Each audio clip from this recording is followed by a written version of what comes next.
généralement, nous, on ne communique pas trop depuis que ça a commencé. Comme on dit, la vocation de cette guerre, ce n'est pas de tuer. Mais on n'a pas de choix. Voilà. Si ceux qui ont compris déposent les armes et rejoignent, nous savons ce que nous pouvons faire pour eux. Et ceux qui n'ont pas compris, on n'a pas le choix. On est obligé de combattre le feu par le feu. Donc c'est ce qui est là.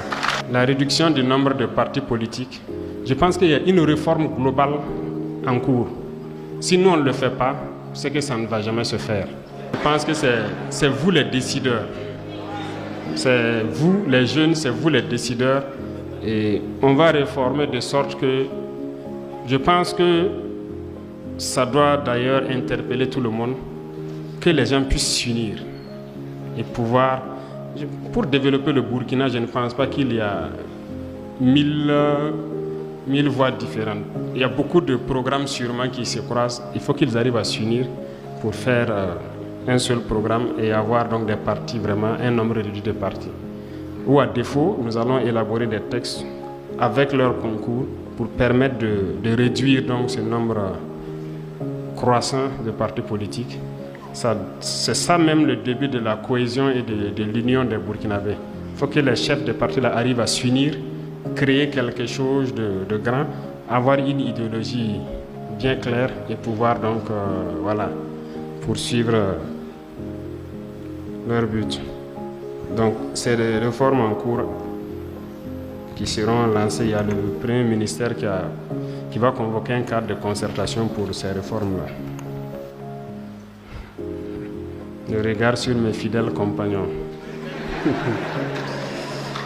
Vous avez bien dit fidèles. Ils sont fidèles. Donc ne vous en faites pas. La particularité entre moi et mes compagnons, c'est que la guerre n'est pas que mauvaise. La guerre est très bien. Ça permet d'unir le combattant. Donc à travers la guerre, on a vécu beaucoup d'épreuves du feu ensemble. On a vécu la mort ensemble plusieurs fois. Ça unit beaucoup plus que tout. Donc c'est ça le plus important.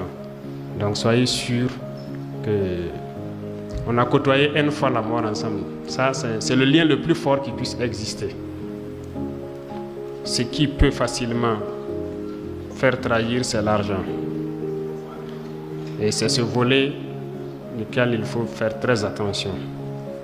J'ai une prière souvent que j'aime faire et que je continue de faire, surtout de ma position actuelle.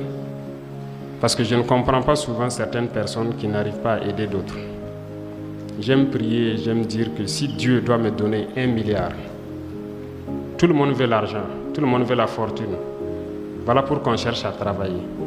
Mais si Dieu doit me donner 1 milliard de francs et que je ne peux pas donner 50 millions à un jeune pour l'aider à faire quelque chose sans sortir, je prie Dieu qu'il ne me donne pas ce milliard-là. Je souhaite qu'il en soit de même pour toute la jeunesse. Que nous ne laissons jamais l'argent prendre le dessus. On a faim, on est pauvre, on a tout, mais la dignité de l'homme, il n'y a rien qui vaut ça.